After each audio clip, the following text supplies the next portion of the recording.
My stepfather said I'd never amount to anything without the family money, so I bought the family business and fired him. I was 16 when Richard married my mom and moved us into his mansion. He owned Hartwell Construction, the biggest contracting company in 3 counties. At family dinners, he'd lean back in his leather chair, swirling his whiskey, talking about legacy and bloodlines like some kind of king. "This business stays in the family," he'd announce, pointing his glass at Kevin. "Real family." The message was crystal clear.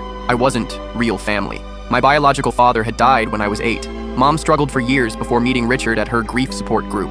At first, he seemed like a savior, paying off our debts, moving us out of our cramped apartment into his sprawling estate.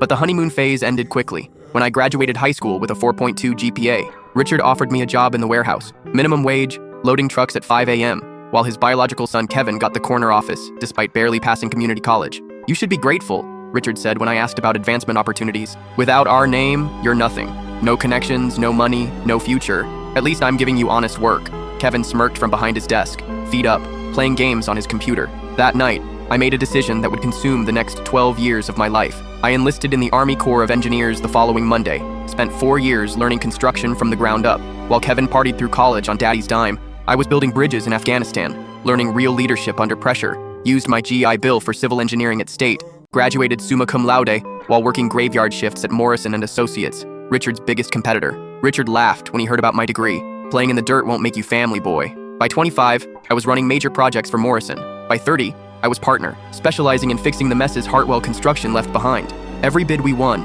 every contract we stole, I thought of Richard's words. Last month, Richard had a massive heart attack during a board meeting. While he recovered, Kevin ran the company straight into the ground. 3 major lawsuits, 2 OSHA safety violations, and a sexual harassment claim that made the local news. Their biggest investor, Henderson Development, pulled out completely. The bank called in their loans. Hartwell Construction was hemorrhaging money faster than a burst pipeline. That's when I made my move. I'd been quietly courting their clients for years, building relationships, proving our superior work quality. When I offered to buy Hartwell Construction for 60 cents on the dollar, the desperate board didn't hesitate. The closing was yesterday. Today was my first day as CEO.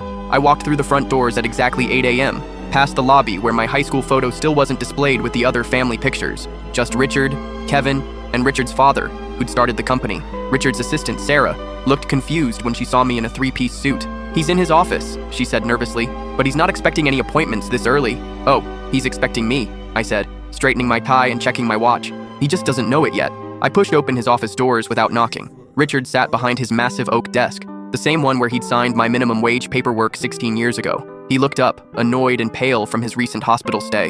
"What the hell are you doing here?" I smiled and placed the ownership papers directly on top of his morning coffee. Cleaning house. I couldn't fit what happens next in this short video. Watch the rest down below.